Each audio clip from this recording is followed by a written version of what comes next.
Bounce back guys, my name is Ashok Yadav and मैं लेकर के आ गया हूं आपके लिए साइंस क्लास 10th का चैप्टर 2, जिसकी काफी सारी डिमांड आ रही है, तो मैं उसके लिए ये वीडियो बना रहा हूं। देखिए आप, इसमें मैं बिल्कुल सब कुछ बेसिक से क्लियर करूंगा, टॉपिक बाय टॉपिक। आपके पास 3 वीडियोस आएंगी, ज्यादा लेंथी नहीं होंगी, बहुत ही शॉर्ट में। आपको कुछ भी याद नहीं करना, सब कुछ समझना है।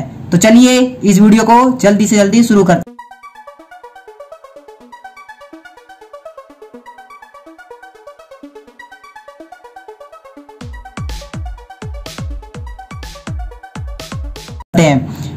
अब देखते हैं हमें यहाँ पे आज पढ़ना क्या है। तो पहले हम पाठ का नाम जानते हैं, अम्ल, क्षार एवं लवण। अब क्या होता है, चैप्टर 2 का नाम से पहले नाम से मतलब जानते हैं, अम्ल, क्षार और लवण। तो आपने अम्ल क्या है, हमारी साधारण भाषा में इसे कोई खट्टी चीज बोला जाता है, यानी कुछ भी खट्टा वो क्या होता है, अम्ल होता है। आपने देखा होगा हम कई चीजें खाते हैं, इमली खाते हैं, आम खाते हैं, कई सारी चीजें होती हैं जिसमें क्या होता है, खट्टापन होता है। वो आपको खाते ही पता चल जाता है कि इसमें खटास है। तो उसको साइंस की भाषा में क्या कहते हैं, अम्ल कहते हैं उसे। ठीक है, आपको समझ आ गया होगा। और दूसरी बात क्या आती है, क्षार। अब क्षार क्या होता है, कोई भी चीज जो कि स्वाद में कैसी लगे, कड़वी लगे। कोई भी चीज कड़वी लगती है, जैसे कि आप मिर्च वगैरह खाते हैं, कुछ भी खाते हैं, जो भी चीज आपको कड़वापन महसूस कराए, तो वो क्या होती है, हमारी क्षार होती है, यानी कि जिससे कि कड़वापन महसूस हो। अब लवण क्या होता है, लवण होता है यानी कि जब हम रासायनिक अभिक्रिया करते हैं, तो जब भी हम अम्ल और क्षार की क्रिया कराते हैं तो उससे पानी बनता है, यानी कि पानी बनता है, तो उस चीज को हम क्या कहते हैं, लवण कहते हैं। यानी साइंस की लैंग्वेज में पानी को लवण। तो क्या होता है, लवण, यानी अम्ल और क्षार की क्रिया से जो बनता है वो क्या कहलाता है, लवण कहलाता है। ठीक है, आपको समझ आ गया होगा। अब यहाँ पे जानते हैं, यहाँ पे ये सबसे पहले कुछ पॉइंट्स मैंने बताए हैं कि इनका ये आपको याद नहीं करने, सबसे पहले आपको इनका समझना है मतलब क्या है। तो बात आती है, अम्ल स्वाद में खट्टे होते हैं, मैंने अभी बताया, एवं क्षार स्वाद में कड़वे होते हैं। ये बात समझ आ गई होगी।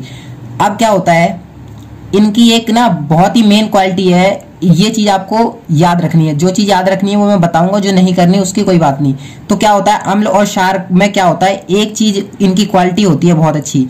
क्या करते हैं, अम्ल क्या करते हैं, लिटमस पेपर होता है, आपने साइंस लैब में देखा होगा। वैसे तो अभी लॉकडाउन है, स्कूल नहीं ओपन, तो कोई बात नहीं, वैसे आप देख सकते हैं लिटमस पेपर। आप गूगल पर सर्च करके लिटमस पेपर मंगाना। क्या करते हैं, अम्ल लिटमस पेपर को, रेड लिटमस को क्या कर देते हैं, ब्लू कर देते हैं, आर को बी कर देते हैं, और क्षार क्या करते हैं, बी को आर, यानी ब्लू को रेड कर देते हैं, नीले को लाल, और ये लाल को नीला कर देते हैं। अम्ल लाल को नीला, क्षार नीले को लाल कर देते हैं।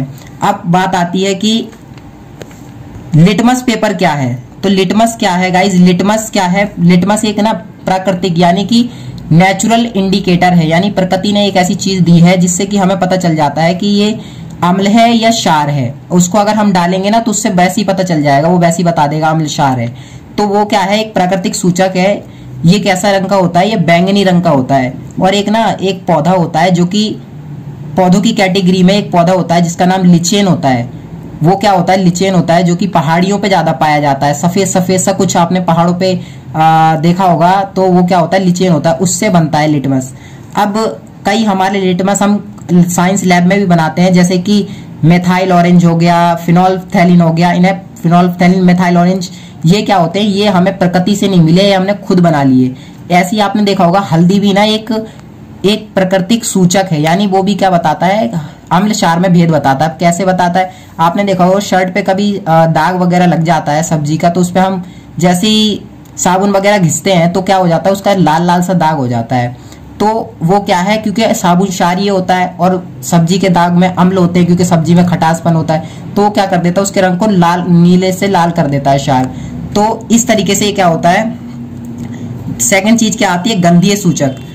अब क्या बात आती है, गंधीय सूचक। गंधीय सूचक क्या होते हैं, गंधीय सूचक का मतलब होता है ऐसे पदार्थ जो कि हम लिटमस का यूज ना भी करें तो हमारे खुशबू वगैरह से उसका क्या पता चल जाए, मतलब उसकी खुशबू सूंघते ही पता चल जाए कि वो अम्ल है या क्षार है। तो वो क्या, उसका हम साइंस की लैंग्वेज में क्या कहते हैं, उसे गंधीय सूचक। यानी देखा होगा प्याज की जैसी स्मेल आती है तो उसमें क्या एक अजीब सी तीखापन सा महसूस होता है, जो भी कड़वापन, तीखापन महसूस कराए वो क्या होता है, क्षार। तो जो भी चीज आपको उसके गंध से ही बता दे कि वो अम्ल है या क्षार है, उसे क्या कहा जाता है, गंधीय सूचक। ऐसे पदार्थ जो गंध के कारण बताते हैं कि वे अम्लीय हैं या क्षारीय, उन्हें गंधीय सूचक कहते हैं। इसे इंग्लिश में हम ओला फैक्ट्री कहते हैं। ठीक है, ऑल फैक्ट्री भी कहते हैं इसे, जैसे कि प्याज हो गया एग्जाम्पल, लौंग हो गया, वेनिला हो गया। तो ये सब क्या है, जो आइसक्रीम में वेनिला वगैरह डालता है उसके खुशबू से आपको पता चलता होगा। अब यहाँ से बात आती है सबसे मेन टॉपिक्स की, जो कि हमारे पेपरों में पूछे जाते हैं। ये तो थी बेसिक बात जो कि चैप्टर का था, ओवरऑल व्यू था। अब यहाँ से आती है बेसिक बात। बेसिक बात में क्या है, सबसे पहले हम बात करेंगे अम्ल एवं क्षारक धातु के साथ कैसे अभिक्रिया करते हैं। तो अम्ल और क्षारक धातुएं क्या होती हैं, जैसे सोडियम, हाइड्रोजन, हीलियम, ये सब क्या है हमारी धातुएं। तो ये उनसे कैसे रिएक्शन करते हैं, उनसे कैसे क्रिया करते हैं, ये जानेंगे। जब भी कोई धातु, समझिए, जब भी कोई धातु किसी अम्ल से क्रिया करेगी तो दो चीजें बनाएगी, हमेशा ये होगा। एक तो बनेगा हमारा लवण और एक दूसरा बनेगा हमारा हाइड्रोजन गैस। एक बनेगा लवण और दूसरा बनेगा हमारा हाइड्रोजन गैस। तो कैसे, धातु जब भी अम्ल से क्रिया करेगी दो चीजें बनाएगी, एक लवण बनेगा, एक हाइड्रोजन। कैसे बनेगा, आपको हर क्वेश्चन में आपको एग्जांपल दे के जरूर चलना, क्योंकि अगर आप एग्जांपल नहीं दोगे, साइंस में हमेशा एग्जांपल मांगती है, प्रूफ मांगती है। जैसे सोडियम HCl, HCl क्या होता है, हमारा अम्ल होता है।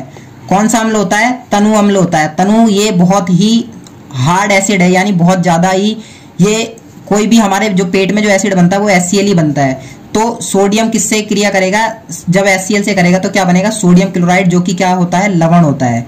और क्या निकली हमारी हाइड्रोजन गैस। इसीलिए कौन सी अभिक्रिया हो गई, ये हो गई धातु के साथ अम्ल की अभिक्रिया। इस तरीके से होता है। और एक एग्जांपल ये रहा, सोडियम हाइड्रोक्साइड जब जिंक से करता है तो सोडियम जिंकेट, सोडियम ZNO को हम क्या पढ़ते हैं, सोडियम जिंकेट पढ़ते हैं, सोडियम जिंकेट।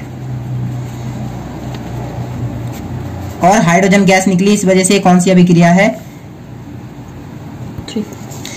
तो ये अम्ल से अभिक्रिया करी। अब हमें क्वेश्चन आता होगा कि हम इसको अम्ल से, मतलब क्रिया कैसे होती है ये। तो देखो, इसको आप इस तरीके से समझो, जैसे कि क्या है, सोडियम के हम क्या कराएंगे, अम्ल से, यानी कि HCl से क्रिया कराएंगे। तो S हमेशा पॉजिटिव वाला नेगेटिव से क्रिया करता है, तो ऐसे बनेगा सोडियम क्लोराइड, और H2 बच गया, वो इधर आ जाएगा, यानी कि हाइड्रोजन अलग हो जाएगी। हाइड्रोजन कभी अकेला नहीं रहता, इसलिए मैंने इसके साथ 2 लगाया। आप कहेंगे कि यहाँ तो एक थी, यहाँ 2 कैसे हो गए, तो हाइड्रोजन कभी अकेला नहीं रहता, इसलिए क्या आया, सोडियम क्लोराइड। इस तरीके से बनता है। तो ये लवण है और एक, और अब नेक्स्ट आता है टॉपिक धातु कार्बोनेट या बाइकार्बोनेट भी कह सकते हैं इसी को।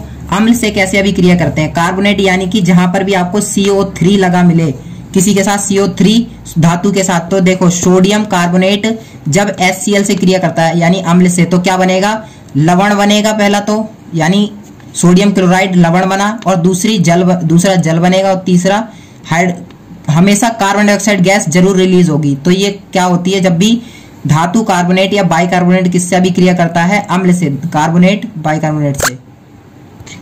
अब नेक्स्ट टॉपिक जो है, अम्ल क्षार एक दूसरे से कैसे अभिक्रिया करते हैं। यानी अभी तक तो वो किससे अभिक्रिया कर रहे थे, यानी कि अम्ल कभी धातु से क्रिया कर रहा था, कभी धातु कार्बोनेट से क्रिया कर रहा था। तो क्या बन रहा था, हाइड्रोजन गैस निकल रही थी और लवण बन रहा था, ये चीज दोनों में कॉमन थी। और जब धातु कार्बोनेट से अम्ल क्रिया करता है तो क्या बनता है, तब बनता है लवण, जल और कार्बन डाइऑक्साइड। यहां तक तो बात हो गई थी इसकी। अब यहां से बात करते हैं कि आपस में अम्ल और क्षार कैसे लवण करते हैं, अम्ल क्षार कैसे आपस में क्रिया करते हैं। तो जब भी आपने देखा होगा, जब हम अम्ल लेते हैं यानी कि HCl और सोडियम हाइड्रोक्साइड क्या है, ये हमारा क्षार है। तो अम्ल क्षार की जब हम दोनों की आपस में क्रिया कराते हैं तो हमेशा क्या होता है, ये एक दूसरे के प्रभाव को खत्म कर देते हैं और पानी बना देते हैं। यानी कैसे, ये तो क्या बन जाएगा, सोडियम क्लोराइड, ये तो लवण बनेगा, और जो OH है ये नेगेटिव है, पॉजिटिव से क्रिया करेगा तो क्या बनेगा, H2O। तो इस तरीके की अभिक्रिया क्या कहलाती है, उदासीनीकरण अभिक्रिया कहलाती है। जब अम्ल क्षार से क्रिया करके एक दूसरे के असर को खत्म कर देते हैं, उसे उदासीनी अभिकरण क्रिया कहते हैं, यानी पानी बना देते हैं। लवण बनेगा और पानी बनेगा, तो इस तरीके की क्रियाओं को क्या कहते हैं, उदासीनीकरण अभिक्रिया कहते हैं। अम्ल और क्षारक की अभिक्रिया के कारण लवण और जल प्राप्त होता है तथा इस अभिक्रिया को उदासीनीकरण अभिक्रिया कहते हैं।